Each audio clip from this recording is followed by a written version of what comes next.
नमस्कार, मैं हूं आपके साथ कविता राणा। रामलला की प्राण प्रतिष्ठा होते ही जब वर्षों का इंतजार खत्म हुआ, अयोध्या से पूरी दुनिया राममय हो गई। जगह जगह शोभा यात्रा निकाली गई, घर घर राम के नाम के दिए जले, राम नाम की धुन पर राम भक्त थिरके और आसमान में आतिशबाजी की चकाचौंध भी रही और रामलला के आगे विश्व शक्तियां भी नतमस्तक दिखी। और इसी हर्षोल्लास से ठीक 2 दिन पहले 20 जनवरी के दिन भव्य दिव्य नव्य राम मंदिर को देख बैरिस्टर बाबू AIMIM के चीफ असदुद्दीन ओवैसी रंग में भंग डालने का काम कर बैठे। ये कोई 6 दिसंबर की बात नहीं करता, कोई GB पंथ की बात नहीं करता, कोई DSS की बात नहीं करता। और जब आप इन तमाम सियासी जमातों से पूछेंगे क्यों नहीं बात करे, तो बोलते अरे भूल जाओ ना भाई तुम लोग। मैं इन लोगों से पूछ रहा हूं, तुम्हारी बाप की मौत को भूल सकते क्या? तुम तुम्हारी माँ की मौत को भूल सकते क्या? आप एक सिस्टमैटिक तरीके से इस मस्जिद को छीन लिए और कई इश्यूज पैदा हो गए। अब एक सिटिंग चीफ मिनिस्टर महाराष्ट्र का बोल रहा है कि हाजी मलंग दरगाह को मैं तब्दील कर दूंगा।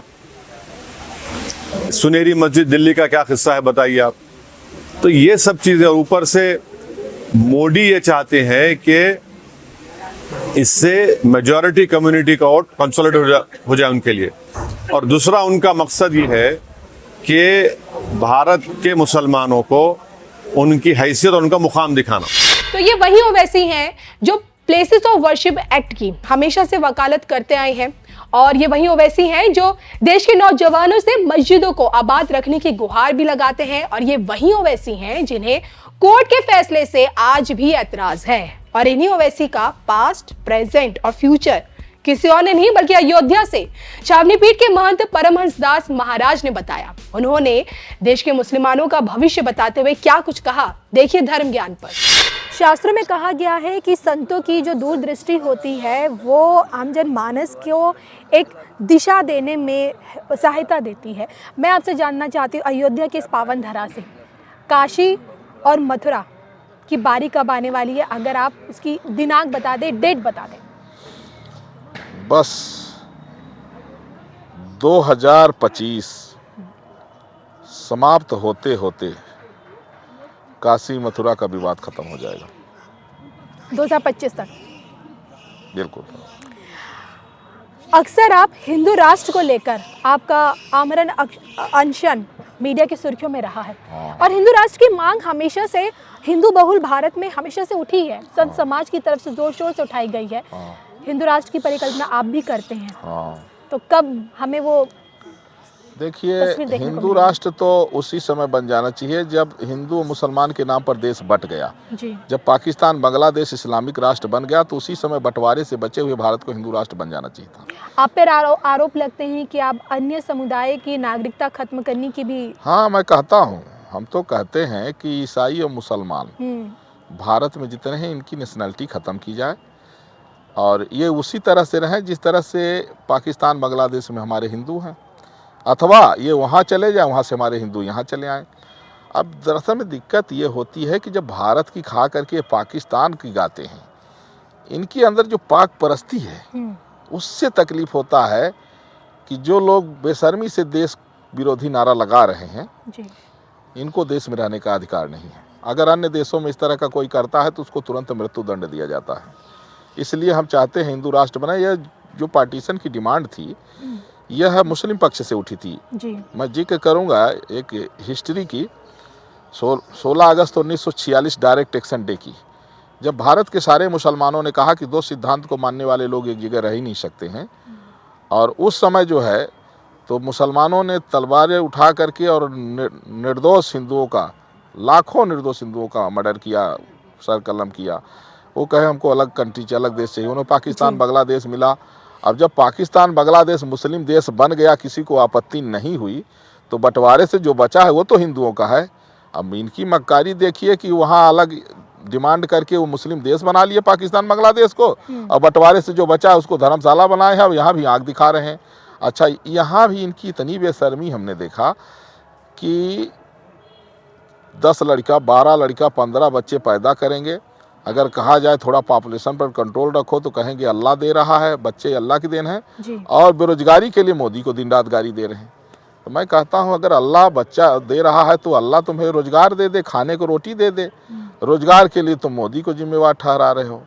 तो इस तरह की जो मानसिकता है लोगों की, जो अपराध को बढ़ाना चाहते हैं, भुखमरी को बढ़ाना चाहते हैं, बेरोजगार को बढ़ाना चाहते हैं, तो ये जनसंख्या का जो बम विस्फोट हो रहा है, ये सब जो है जैसे ही हिंदू राष्ट्र बनेगा, सारा जो है बस ये कहते हैं दवा एक सारे मर्ज अनेक, अनेकों मर्जों की एक दवा है, हिंदू राष्ट्र बनाइए और भारत में राम राज्य लाइए।